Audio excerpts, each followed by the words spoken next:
আমি রয়েছি নলিন সরকার স্ট্রিট সার্বজনীন দুর্গোৎসব কমিটির যে দুর্গাপূজা মণ্ডপ, সেই মণ্ডপের ঠিক সামনেই। উত্তর কলকাতার পুজোগুলোর মধ্যে যে পুজোগুলো পুরনো, তার মধ্যে কিন্তু নলিন সরকার স্ট্রিট অন্যতম। আর এবছর 93তম বর্ষ। তার থেকেও বড় কথা যে 14 বছর পর আবারও সনাতন দিনদার শিল্পের ছোঁয়া আমরা দেখতে পাবো এই পুজোয়। এবারের থিম রূপান্তর। এই রূপান্তরের মধ্যে নিহিত কোন বার্তা, কি পরিকল্পনা রয়েছে এবার পুজো উদ্যোক্তাদের, বাজেটই বা কত? চলুন যাই কথা বলবো পুজো উদ্যোক্তাদের সঙ্গে।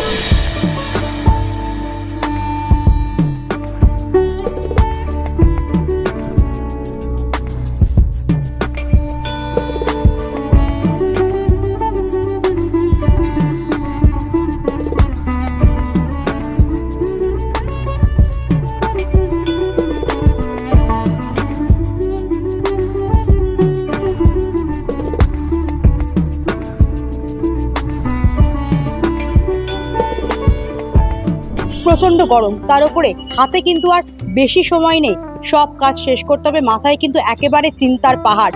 আর এই দুই দিক সামলেই কিন্তু কাজ চলেও শিল্পী অসুস্থ হয়ে পড়েছে। ক্লাব কর্তৃপক্ষ যেটা জানাচ্ছে, প্রেশার ফল্ট, কথা বলার অবস্থায় সত্যি তিনি নেই। যখন আমরা এলাম দেখলাম যে তিনি রীতিমতো হাঁপাচ্ছেন, তার হাঁপ হচ্ছে। তাই আমরা কথা বললাম ক্লাবের সম্পাদকের সঙ্গে। তিনি কি বলেছেন শোনাবো। তো দাদা, এবারে কততম বর্ষ আর কি কি চমক থাকছে? এবার 93তম বর্ষ আমাদের চমক থাকছে, যেহেতু সনাতনদা পুজো করছে। আপনারা জানেন যে সনাতন দিনদা 14 বছর বাদে আবার নলিন সরকার থেকে কাজ করছে। আমাদের দুজনে আমাদের পুজোর সাথে সনাতনদা যুগলবন্দিটাই খুব একটা ইন্টারেস্টিং একটা রয়েছে। তা আশা করছি এবারও ভালো হবে। মাতৃ প্রতিমায় চমক থাকেই, এবারও মাতৃ প্রতিমায় চমক আছে। তার সাথে প্যান্ডেলটা বলতে পারি নলিন সরকার থেকে এরকম কাজ হয়নি, পুরো আয়রন দেখছে দু সাইডে। এবং আরেকটা জিনিস হচ্ছে যে আপনারা আমাদের প্যান্ডেলে আপনাদের ছোটবেলা সেই শৈশবের বেশ কিছু ক্যারেক্টার খুঁজে পাবেন। ঠাকুরমার ঝুলি যে বিভিন্ন ক্যারেক্টার ছিল না, যেগুলো আজকের যুগে সেই ক্যারেক্টারগুলোর কিন্তু কোনো অস্তিত্ব নেই। মানে আমরা আমাদের যে নেক্সট জেনারেশন, আমাদের সন্তান যারা, তাদেরকে আমরা সেগুলো পড়াই না, তারা সেসব সম্পর্কে কিছু জানেও না। তো সেই পুনরাবৃত্তিগুলো এখানে দেখতে পাবে, ভালো লাগবে, বাচ্চাদের ভালো লাগবে। এবং শুধু বাচ্চা বলবো না, সবারই ভালো লাগবে। আমরাও আমাদের শৈশবে আবার ফিরে যাব, ভালো লাগবে। এই যে রূপান্তর, কিসের রূপান্তর দেখাতে চেয়েছেন বা অন্তর্নিহিত কি বার্তা রয়েছে? অ্যাকচুয়ালি দেখুন, রূপান্তর বলতে আমরা দেখিয়েছি এই রাস্তাটা না একটা বাইপাস রাস্তা। এবার এই রাস্তাটা সারা বছর গাড়ি ঘোড়া চলে, প্রচুর লোকের জনসমাগম। কিন্তু পুজোর সময় এই রাস্তাটাই একটা মণ্ডপে একটা অন্য ঠাকুরমার ঝুলি, মানে একটা সেই কাল্পনিক জগতে চলে যাওয়া। এই যে রূপান্তর, এই চলমান রাস্তাটাকে সেই জগতে নিয়ে যাওয়ার যে রূপান্তর, সেটাই আমরা বলতে চেয়েছি। এই রূপান্তর আমরা এখানে দেখাবো। আর এবার বাজেট কত? বাজেট দেখুন, বাজেট তো পুজোতে এখন বলা কঠিন, মোটামুটি 30-35 মতো বাজেট হয়ে যাবে।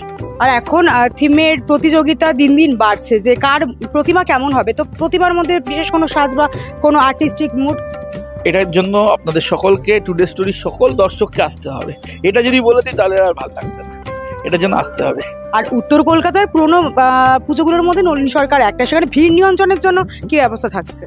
দেখুন, আমাদের মণ্ডপে আমরা সিকিউরিটি গার্ড হায়ার করি, আমাদের নিজস্ব প্রায় 100 ভলেন্টিয়ার্স আছে, সিসিটিভি থাকবে। একটা পুজো করতে গেলে যে ধরনের অ্যাম্বুলেন্স যা লাগে সেগুলো সব কিছু আমাদের এখানে পাবেন। ফায়ার প্রিভেনশন থাকবে, সিসিটিভি থাকবে, কলকাতা পুলিশের সাহায্য তো থাকেই, সিকিউরিটি গার্ড থাকবে, সব কিছুই থাকবে। শিল্পী সনাতন দিনদাকে পেলে ভালো হতো, কিন্তু উনি অসুস্থ এসে শুনলাম। তো তার সঙ্গে কাজ, তার যে টিম আবার 14 বছরের একটা কাম ব্যাক, এই বিষয়টা একটু জানবো। অ্যাকচুয়ালি সনাতনদা তো করেছিল 2011 পর্যন্ত করেছে। তারপরে সনাতনদা এখান থেকে সাউথ ক্যালকাটা চলে যায়। তারপরে বিভিন্ন কারণে সনাতনদার সাথে আমাদের আর কাজ করে হয়ে ওঠার। তো এই বছর সনাতনদাকে আমরা বলেছিলাম, সনাতনদা এক কথায় রাজি হলো। এবং কাকতলীয়ভাবে 14 বছর, আমরা জানি যে 14 বছর বনবাসে ছিল রামচন্দ্র, আমরা সেটাই বলেছিলাম যে 14 বছর বনবাসে থেকে সনাতনদা আবার নিজের ঘরে নিজে ফিরে এলো। এটা বুঝতে এত দেরি লাগলো কেন? কোনটা বলতে? এই যে বনবাসটা কাটতে এত সময় লেগে গেল? না, কোন বনবাসটা কাটতে সময় লাগলো না। অ্যাকচুয়ালি আমরাও যোগাযোগ করতে পারি না। সনাতনদা যেহেতু শুধু সনাতনদা তো পুজো করে না, সনাতনদা পেইন্টার, এবং দেশে বিদেশে বিভিন্ন প্রান্তে তার সেই ছবি তৈরি করা, তাই নিয়ে ব্যস্ত থাকে। পুজোর সময় ব্যাপারটা কি, ম্যানেজমেন্ট করাটা খুব চাপ হয়ে যায়। পুজোর সময়টা সে অ্যাভেলেবেল থাকবে কি থাকবে না।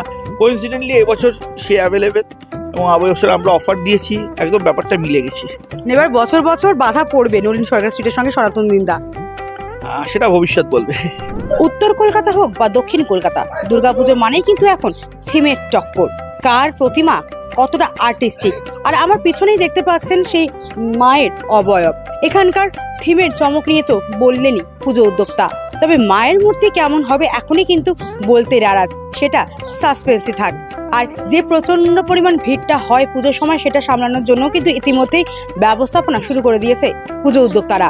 ক্যামেরায় শুভায়নের সঙ্গে আমি পল্লবী, টুডে স্টোরি, কলকাতা।